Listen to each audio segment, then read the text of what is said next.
Hi மக்களே, இன்றைக்கி பார்த்தீங்கன்னா ரசம் தாங்க வைக்க போகிறேன். அதுக்கு தேவையானது 3 தக்காளி, பூண்டு பாருங்கள், கல்யாண வீட்டு ரசம் தான் வைக்க போகிறேன். பூண்டு ஒரு 6 பூண்டு, பச்சை மிளகாய். இன்றைக்கி வந்து பச்சை மிளகாயில் நல்லா பழுத்ததை போட்டேன். கருவேப்பிலை கொஞ்சம், சீரகம், மிளகு, 1 டீஸ்பூன் சீரகம், 1 டீஸ்பூன் மிளகு, கொஞ்சம் கொத்தமல்லி, கொஞ்சம் கருவேப்பிலை, 4 பச்சை மிளகாய். இதெல்லாம் என்ன பண்ணணும், போட்டு கொரன்னு ஒரு லைட்டாக ஒரு பல்ஸு விட்டுட்டு அரைச்சிடணும்.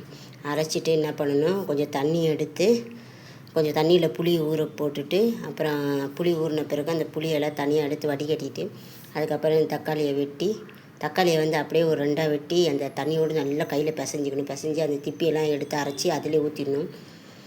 ஊற்றிட்டு கொஞ்சோண்டு வந்து மஞ்சப்பொடி போட்டுக்கோங்க. லைட்டாக மஞ்சப்பொடி போட்டுட்டு நல்லா அந்த புளி தண்ணியிலே கலந்து வச்சுட்டு தேவையான உப்பு போட்டுக்கலாம். அதிலே உப்பு கூட போட்டு தனியாக வச்சிடணும். அதுக்கப்புறம் வந்து நான் கடாயில் தான் வந்து ரசம் வைப்பேங்க, கல்யாண வீட்டு ரசம்.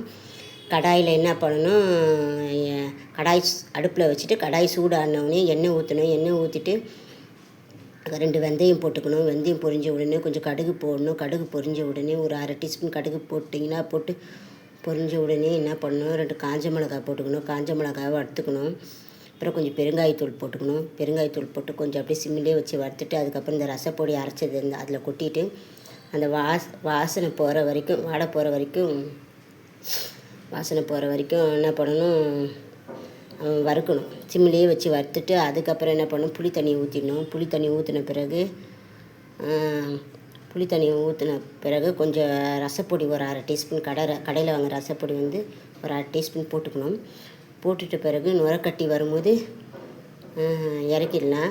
அதுக்கு முன்னாடி கொஞ்சம் மேலே வந்து கருவேப்பிலையும் கொத்தமல்லியும் கொஞ்சம் தூவிக்கணும். அவ்வளோதாங்க, கமகம ரசம் வந்து கல்யாண வீட்டு ரசம் வந்து ரெடி.